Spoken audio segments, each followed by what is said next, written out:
जी अस्सलाम वालेकुम। आज का हमारा topic species the basic unit of classification, और आज के टॉपिक में हम स्पीशी के कॉन्सेप्ट को अंडरस्टैंड करने की कोशिश करेंगे। We gonna define the species, कौन सा क्राइटेरिया है जिसकी बेस पे हम मुख्तलिफ ऑर्गेनिजम्स को एक स्पीशी या मुख्तलिफ स्पीशी कंसिडर करते हैं। इसी टॉपिक में हम आर्टिफिशियल इंटरब्रीडिंग का कॉन्सेप्ट भी पढ़ेंगे, और एक बहुत इंटरेस्टिंग एग्जांपल है that we gonna talk about today, that is about the mule.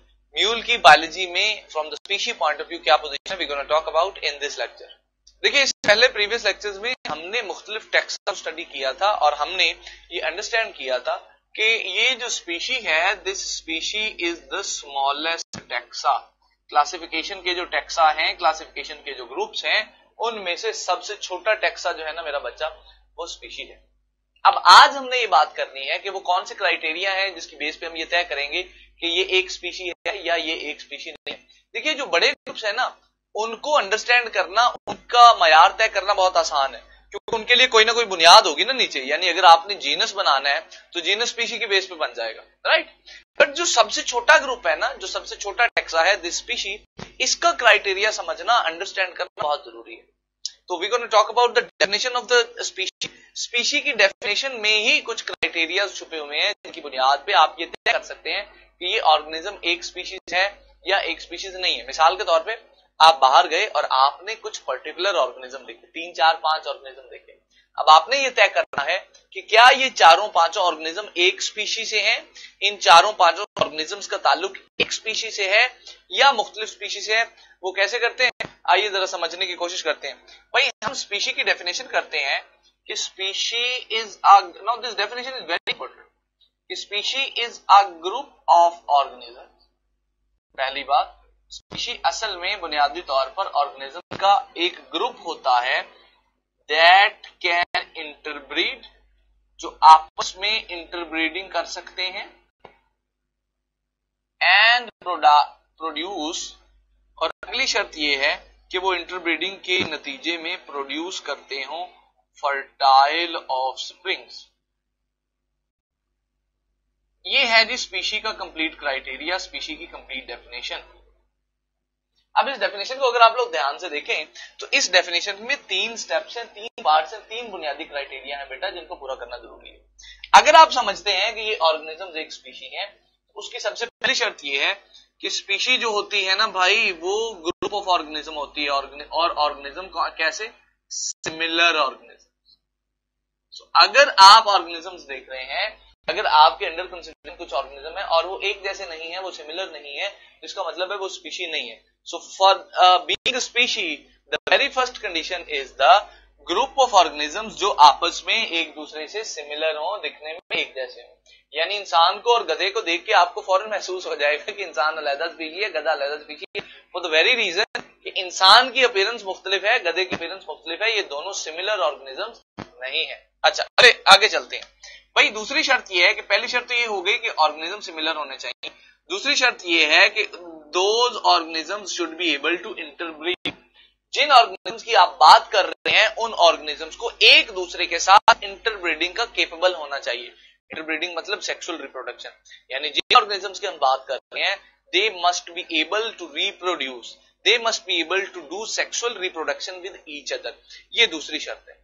इसके बाद तीसरी शर्त यह है कि अच्छा, जो सेक्सुअल रिप्रोडक्शन कर लें, इंटरब्रीडिंग कर लें, तो उसके बाद जो उनके ऑफस्प्रिंग्स प्रोड्यूस हो, दे शुड बी फर्टाइल। 3 शराइत। पहली शर्त स्पीशी की यह है कि ऑर्गेनिज्म सिमिलर होने चाहिए।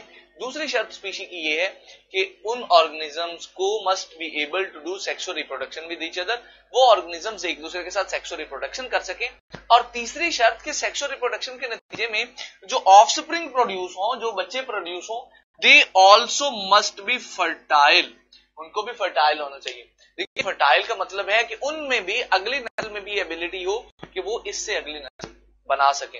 तो जो भी सेट ऑफ ऑर्गेनिजम्स जो आपके अंडर कंसिडरेशन है, इन 3 शराइत पे पूरा उतरे मेरा बेटा, हम कहते हैं ये एक स्पीशी है। अगर वो इन 3 शराइत पे पूरा नहीं उतरते तो we say they are not the single species, they might be the different species. अब यहां पर एक सवाल और है कि क्या ये स्पीशी की डेफिनेशन यूनिवर्सल है, हर एक ऑर्गेनिज्म पर हम अप्लाई कर सकते हैं? तो the answer is no. 2 cases बेटा ऐसे हैं जिनमें ये जो स्पीशी की डेफिनेशन है ये अप्लाई नहीं हो सकती। Let's talk about those demerits. as well, या those objections on this definition of species. भाई सबसे पहली बात ये है कि हम इस स्पीशी की डेफिनेशन को यूनिसेलुलर ऑर्गेनिजम्स पे अप्लाई नहीं कर सकते.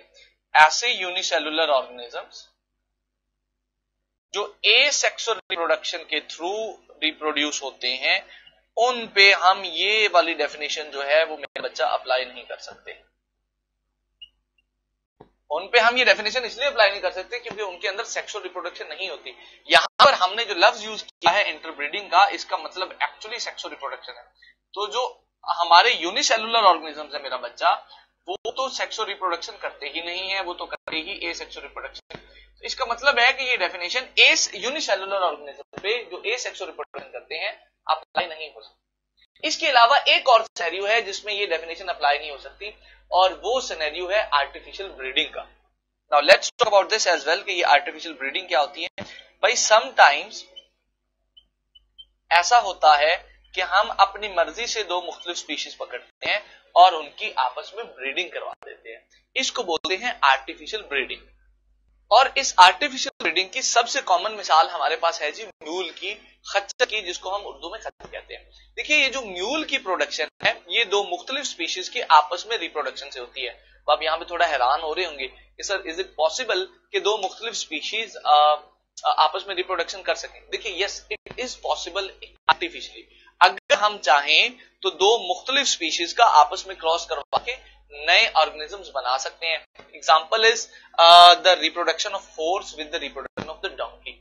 आमतौर पे अगर मेल डोंकी फीमेल हॉर्स के साथ रिप्रोडक्शन करे, इनकी आपस में रिप्रोडक्शन हो, दोनों डिफरेंट स्पीशीज हैं, तो जो ऑर्गेनिज्म बनता है उस ऑर्गेनिज्म को हम कहते हैं म्यूल. यहां पे आपको समझना यह है कि इस म्यूल में कुछ कैरेक्टर हॉर्स के होते हैं और कुछ कैरेक्टर डोंकी के होते हैं, but this mule is not a particular species. उसकी एक वजह है.